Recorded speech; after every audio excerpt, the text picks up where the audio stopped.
Chenoah Porter-Blount. Hi, Chenoah. Hi, Chris. Hi. So lovely to have you. Thank you for having me. Such a storied career so far. Are you in your 30s yet? Not yet. You will be. I will be. That's nobody's business. Okay. So, I am a product of Marlborough Projects of Brooklyn. I know you were raised in the Tilden Project. Yes, I was. We're going to go back just a teensy little bit Okay. of what brought your family to Brooklyn. Your grandparents, Moses Porter and Grace Schultz, escaped segregation in the South to live in New York City. Yeah! You obviously know a lot about your grandparents. Tell us a little bit about that. Oh my God. Where do I start? I think my grandparents growing up were genuinely like that well-rounded, much-needed tribe a lot of people may not see within their families. So my love for community service actually came from working with my grandpa, where he was VP of the Tilden Senior Center. Oh, that's wonderful. Yes. Did he work for NYCHA or no? He didn't? No. Part of the community? Yes, 1,000%. I would go around, everybody knew who like my grandparents were just from them being so active with the senior center, all the things. It is a catch-22, right? Because it's like everyone knows, you know, your family. Yeah. And then you can't get away with You like, cannot. What's Chenoah up to? What's she doing? Literally, you cannot. There would never be a moment where I was walking down the street and someone didn't know who I was or who I belonged to. You know, you were filled with, you know, obviously love and support. Yeah. It's always great to have both grandparents. I'm not paraphrasing, but I am quoting you. Yeah. I think when you have a challenging upbringing and experiencing having, you just said it, a tribe in your corner, it's gratifying to know that the difficulties you are facing, you aren't alone. What were some of those difficulties that you felt you faced at that time anyway? When I was younger, there was a lot of bullying going on. I was bullied heavily, and I'm pretty sure my brother's in the corner like, oh my God, I had no idea. Yeah, was he one of your bullies? No, not at all. Okay. We're watching you. I think also the concept of just trying to find yourself and your identity, especially when you're in such a underserved community, is also a very difficult time, of course, for everybody, but I think personally for young women, it just really looks different. I said something earlier today to my husband, and we found out one of our nephews down in Florida is being bullied, and something happened in school. And it occurred to me, you know, the other child is also a victim. Yeah. We don't know what they are a victim of, Yep. but it's really them projecting back out and hurting someone else. Yeah, and when you're young, you don't really know that. Like, that's not like the first thing you're thinking of. I think, of course, that takes time as you're getting older to understand that concept. Even though I was getting bullied, again, that concept of having my tribe, and especially my mom, doing all the work that she could to kind of instill confidence in me, so I wasn't really taking that on, like wearing that label essentially as like a jacket. Dealing with bullying, that concept of not having all of the things that you want or like the rest of the kids are like wearing the hottest trends and the hottest clothes. And that comes with having a single mom and her also, you know, not only did I have me and my brother, my mom also then decided to take it a step further and adopt my brother's best friend. So I ended up having another brother come into the family. So grateful, which I love. But when we talk about being bullied, for not having the flyest kicks, and you know, maybe you know, mom didn't get to pay some attention to the kitchen behind your neck today, whatever you're being bullied for. Yeah. It's interesting that at home you are being surrounded by the real meaningful things, right? Yep. And so even the bullying seems even trivial, right? It does. Especially as you age, right? It does. It still sucks, but it's not as impactful if you've already have that perspective. Yeah, and I think also what definitely helped was understanding that, like, I had so many people in my corner that actually cared about me, treasured me, really poured into my self-worth, that when I was younger, I didn't necessarily, I don't want to say I didn't care, because I think it did play in a part of my growth when I was getting bullied, experiencing those moments. But I actually think it's also introduced me to being a kinder person. And the crazy part is there are girls today getting bullied, and they're the most pretty girls, beautiful beings that you would ever see. But of course, it's a pretty privilege. It's still a thing. Even at a young age, for whatever reason, you could form insecurities. Yeah. If Chenoah is getting bullied, then anybody could be bullied. Literally. I don't know if I was ever bullied. I don't think I ever paid attention. But I definitely wasn't a cool kid. Quoting you again. Okay. I was blessed because I was given the resources in Brownsville, but only because my mother searched hard for them or made connections. Growing up in New York City, I was able to go to like art and design. I was like, I don't want to go to the high school and the projects. Yeah. I'm going to apply myself and I'm going to find somewhere else to go. And I think it started as the idea as escapism. Yogi Bear would come around and he took us to the Brooklyn Tabernacle. Yes, to get us out of, the streets. Yeah. Which I loved. I would always go to church and fall asleep. But I loved this thing. But eventually I ended up being in the New York Boys Choir and we would tour. Anything to get out. Yeah. Because there was a time where community centers, there were no funding for, Yeah, and they started to they close. They were dilapidated, they were closed, there was no one to, facilitate them.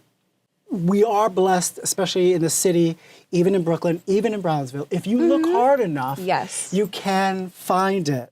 You found a lot of yourself because of the Tilden Community Center.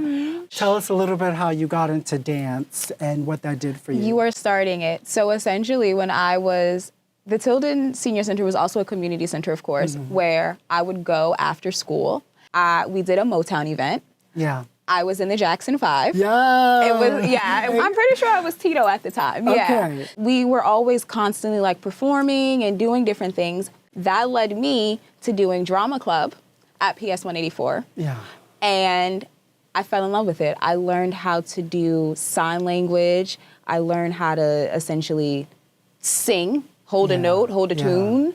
And it allowed me to also foster even a larger community because that's where I found my ultimate best friends. They've been in my life since, honestly, they've probably been in my life longer, but having drama club brought us even closer together. I love how drama club sounds so not what it's like. Right, and then, because we actually rebranded and ended up changing the name to Performing Arts Academy. Okay. Yeah. So does that still exist? I hope so. I think it's actually time for me to take a trip back to PS 184. The irony, my photo hangs in the library. Yes, as it should. I need to go back. Is it a young photo? It is. That's I was cute. like four maybe when I took it. That is so precious. Yeah. I mean, I personally was happy to get out of the projects. The funny thing is where we ended up moving was like across the street. We moved across the street. A lot of us, I'm guilty of it, we move out and then go back. we forget to go back for those who are still there. I do, very often. I know your mother did a lot of volunteering. She did community drives. She volunteered at your school. Oh my God. You always had eyes on you, Chenoah. And she organized her own mentoring program. Tell us a little bit about that. My mom sat as treasurer for the Community Education Council for the Board of Education of District 23. And with that, it presented a lot of opportunities for her to kind of really go out and serve her community.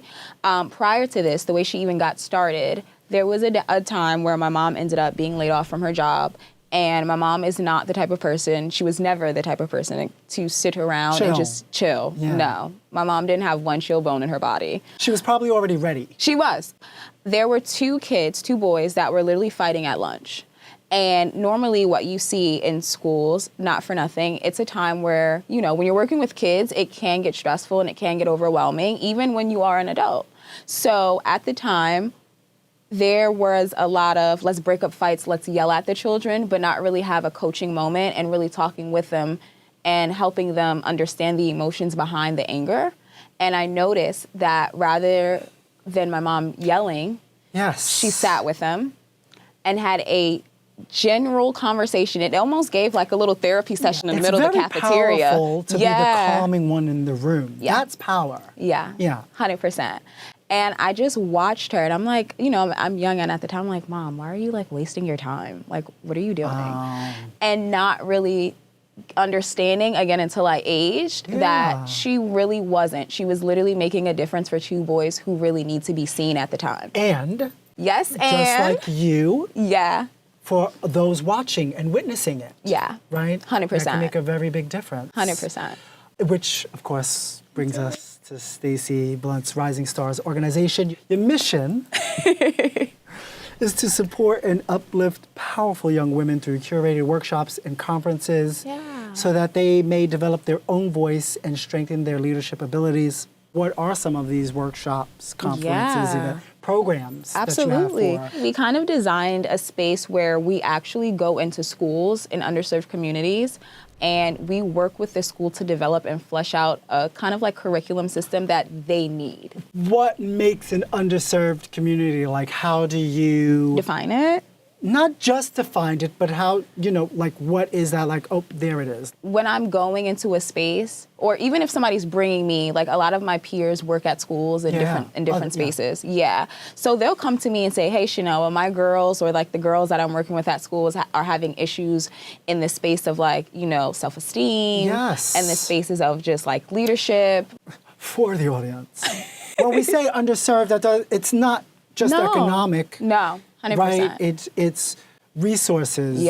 Educational institutions don't always have everything they need to be equipped. Materials. Or it might be a lack of facilitators. Exactly. Where the ratio, like the student to staff or student to teacher ratio is just a little bit higher than what you would probably normally see. So like understaffed. I feel like I've walked various lives when it came to like my scholastic career, essentially, because I started off in public school. I'm going to use that, my scholastic career. When you look back at it, people are in school for a very long time. Sure. Like, literally your entire life. I have seen spaces of, like, when I was in public school at 184 and noticed the things that they weren't receiving or we weren't receiving at the time, versus when my mom decided, hey, we need to take you a step further. So she actually pulled me out of PS 184 because she's seen the lack of education that I could have.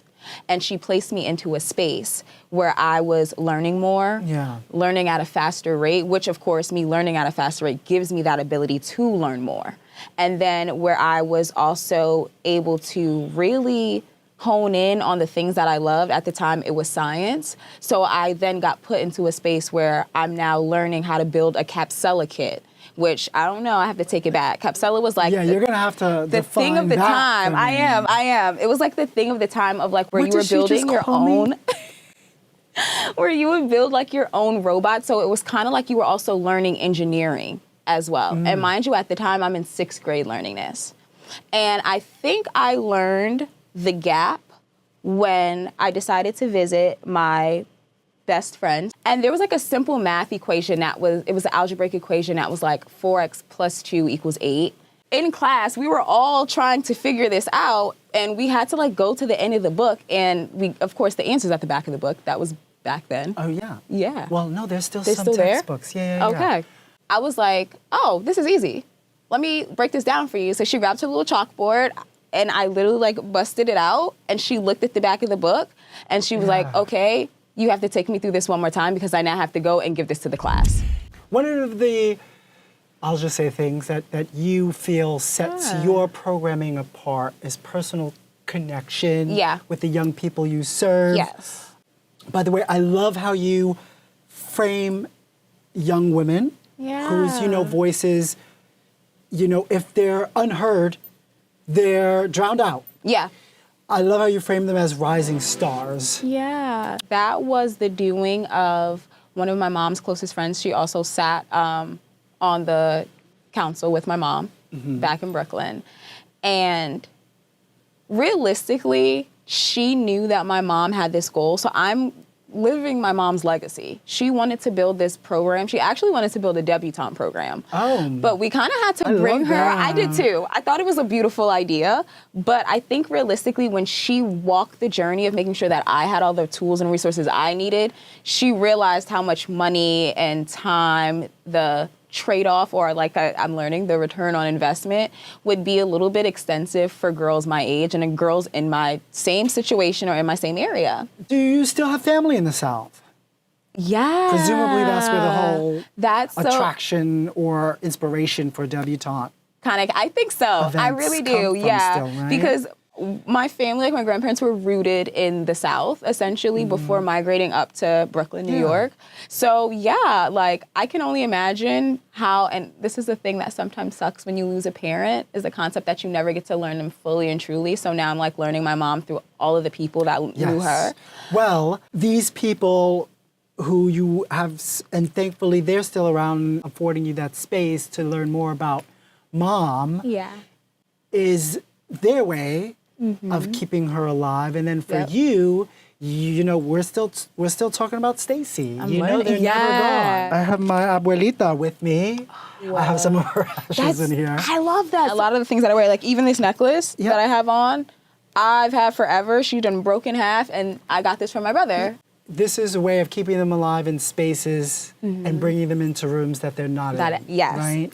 Yeah. You're not alone. You obviously have those who loved your mother, including, as you call them, your mamas on earth, Auntie Danita and Auntie Danette. Oh my who God. are twins. They are twin sisters. I have a twin sister. Do you really? When she's not in jail, I have a twin sister.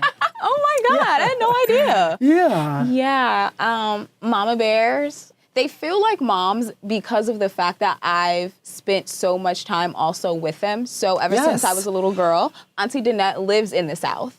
Yeah. So she's in Riegelwood, North Carolina. Love it. And I would spend my entire summers, whether it looks like I was on a golf course, fishing, but not realizing these are different things. This is a resource. These are things that I get to do that not a lot of young women my age were doing at their time. Like, I'm literally driving a golf cart, going golfing. Yeah. Not many, like, you know, Black women are into golf. That wasn't like a really big thing. Now I'm noticing it's becoming more and more prominent. And I think that's because I'm going to allude to another organization that I just came across, which is City Girls Who Golf. Yeah. But it's not about, and it's never been about interest. No. It's been about being excluded. Yeah. I was very, I don't want to say by myself, but I had no problem playing by myself growing up. I was a very independent girly growing up. So while I loved being with my friends. Did you have like a whole tribe of dolls? With oh my God, I had over 100 Bratz dolls. Yeah. The Bratz had me in a chokehold real bad, to the point where I asked my mom to completely redesign my room Bratz themed, and she pulled it off. I only asked that because I'd imagine if you are capable of spending time alone. That was the thing. And you were in the drama. But when I wasn't at drama club, I was probably more than likely. To your dolls. Exactly, 1,000%. And I know you say you grew up in a single parent household. Yeah, for the most part. But I know sometimes, your dad be blowing up your phone. Yes. Yeah. My brother, How is Mr. Blount doing? Like, did that relationship form because of the absence of one parent? My dad, growing up, didn't always make the best decisions, but he, at the time and being very young, thought making certain decisions would cater to the family. So essentially, my dad was incarcerated for a good chunk of my childhood, my development growing up. We are working on our relationship very heavily at the time. Dad's a new person. Essentially, I've accepted and loved my dad for who he was, and now I'm in that space of trying to learn him again for who he is now. Blood, father, mother, whoever, isn't an automatic invite to be in my life. You still have to earn that. Yes. And that's an everyday thing. With anybody. And that's whether you were incarcerated or not, if you were here or not. Every day it's a choice to keep showing up for one another. 100%. Every day. And we all deserve that. Yeah.